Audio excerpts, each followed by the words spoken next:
Salut à tous. Vous vous sentez parfois vidé après certaines interactions? Vous rentrez chez vous épuisé sans raison apparente? Vous absorbez peut-être les énergies négatives de votre environnement. Aujourd'hui, je vais vous partager des techniques simples et efficaces pour vous protéger au quotidien. Des méthodes que vous pouvez appliquer dès maintenant, que vous soyez débutant ou déjà initié aux pratiques énergétiques. Avant de parler de protection, comprenons de quoi on se protège. Les énergies négatives, ce sont ces vibrations lourdes qui peuvent provenir de plusieurs sources. Les émotions d'autrui, les lieux chargés, le stress ambiant, ou même nos propres pensées limitantes. Certaines personnes sont plus sensibles que d'autres. Les empruntent notamment et agissent comme des éponges énergétiques. Si vous faites partie de ces personnes, cette vidéo est particulièrement pour vous.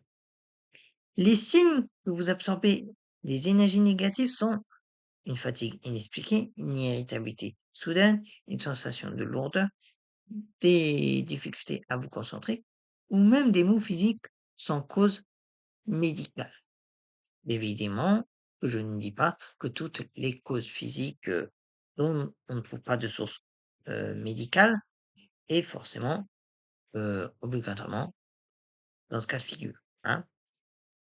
La plus simple et la plus efficace des techniques, c'est déjà la technique de la bulle de lumière. Chaque matin, prenez 2 minutes et fermez les yeux et respirez profondément. Visualisez une lumière blanche ou dorée qui émane de votre cœur, votre chakra du cœur.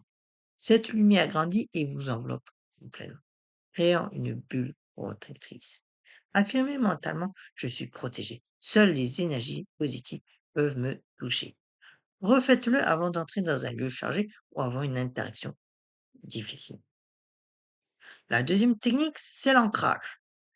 Se connecter à la terre pour ne pas être déstabilisé. Et pour ça, il faut être debout, les pieds bien à plat. Bon, moi, je le fais généralement assis.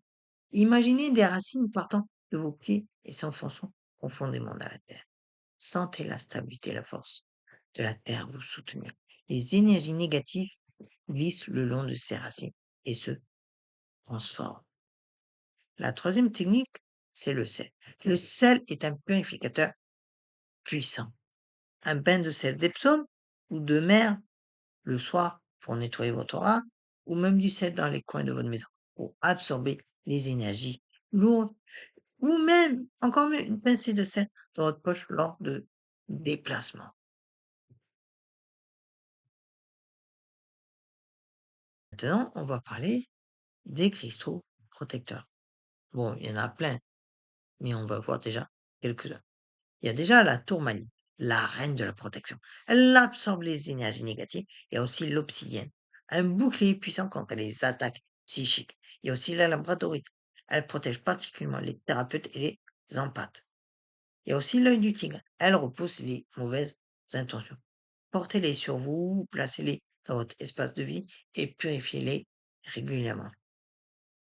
On va voir maintenant les plantes alliées, parce que bien évidemment, certaines plantes sont nos alliés dans ce cas de figure. Il y a la sauge blanche pour, par exemple, la fumigation pour purifier l'espace. Il y a aussi l'or marin qui est la protection de la maison. Le basilic qui éloigne les énergies négatives. Et il y a la ruda du coup, qui est utilisée comme protection depuis des très anciennes traditions. Il y a aussi certains symboles tels que les pentacles, l'œil d'Horus, le Nazar Bonkuk, donc l'œil grec. Ces symboles, portés consciemment, activent une protection. Par contre, si j'ai mal prononcé euh, le mot grec, ne m'en tenez pas rigueur. Je n'ai pas fait de grec dans mon cursus. Et du coup, votre maison est votre sanctuaire. Elle doit être protégée. Voici une petite routine de purification hebdomadaire. Aérer quotidiennement. La circulation d'air renouvelle l'énergie. La fumigation à la soupe au Palo Santo une fois par semaine. Un nettoyage physique avec intention avec l'eau salée pour les sols par exemple. Et placer des cristaux protecteurs aux quatre coins de votre logement. Créez aussi une barrière énergétique en plaçant du sel devant votre porte d'entrée. Accrochez une plante protectrice telle que l'aloe vera ou le cactus. Utilisez aussi un miroir d'eau à la porte pour renvoyer les énergies. Maintenant, on va voir comment on protège dans divers environnements. Déjà, en premier, au bureau. Pierre de protection dans votre poche ou sur votre bureau, visualisation de la bulle avant d'arriver et évitez les bavardages négatifs ou les complaintes collectives. Et lavez-vous les mains régulièrement. Geste symbolique de purification. Dans les transports aussi, parce que c'est vraiment un nid à microbes énergétiques, je trouve. Écoutez avec musique apaisante ou mantra de protection. Pierre dans la poche gauche, donc côté cœur, chakra cœur, hein, pas le myocarde, hein. Évitez le contact visuel prolongé et renforcez mentalement votre bulle. Dans les autres lieux publics, restez ancrés, respirez consciemment.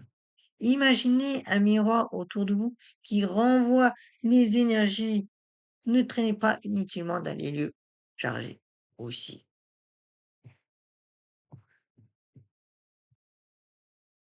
Alors maintenant, on va passer à des protections avancées, surtout pour les initiés. Donc déjà en premier, il y a les mantras de protection tels que le Om Ga Ganapataye Namaha. Ça veut dire Ganesh élimine les obstacles. Bon, par contre, peut-être que je le fais mal, mais moi je fais rarement les mantras, ou j'en fais certains. Il y a aussi un autre, Om Mani Padme Hum. Compassion et protection.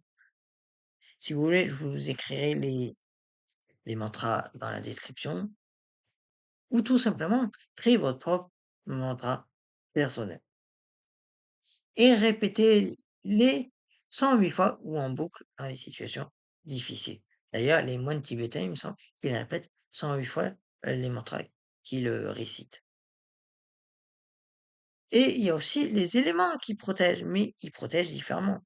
Par exemple, le feu, c'est avec la bougie qu'on transmute, avec l'eau qu'on purifie et qu'on lave, avec la terre on ancre et on stabilise, et l'air disperse et renouvelle. Il y a aussi les sceaux et les sigils. Créez votre propre sigil de protection personnelle. Chargez-le de votre intention et portez-le sur vous. Maintenant, on va voir bien évidemment les erreurs à éviter surtout. Ne pas se protéger par peur. Agissez avec intention positive et non par crainte. La chose à éviter aussi, c'est d'oublier de se purifier régulièrement.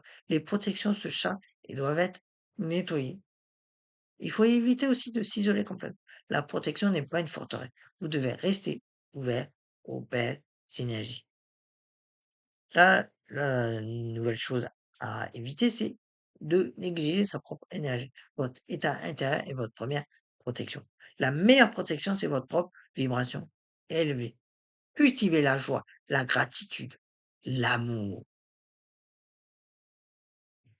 Se protéger des énergies négatives, ce n'est pas être paranoïaque, pardon.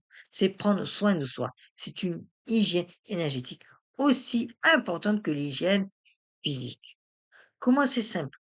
La bulle de lumière chaque matin, une pierre dans votre poche, un peu de sel chez vous. Puis explorez ce qui résonne avec vous. Rappelez-vous, vous êtes souverain de votre énergie. Personne ne peut vous atteindre sans votre permission inconsciente. Et un petit exercice pour aujourd'hui que, que je vous propose de faire. Testez la bulle de lumière dès maintenant et observez la différence dans votre journée. Et si cette vidéo vous a aidé, likez, partagez et dites-moi en commentaire quelle technique vous allez essayer en premier. Prenez soin de votre énergie, prenez soin de vous. À très bientôt.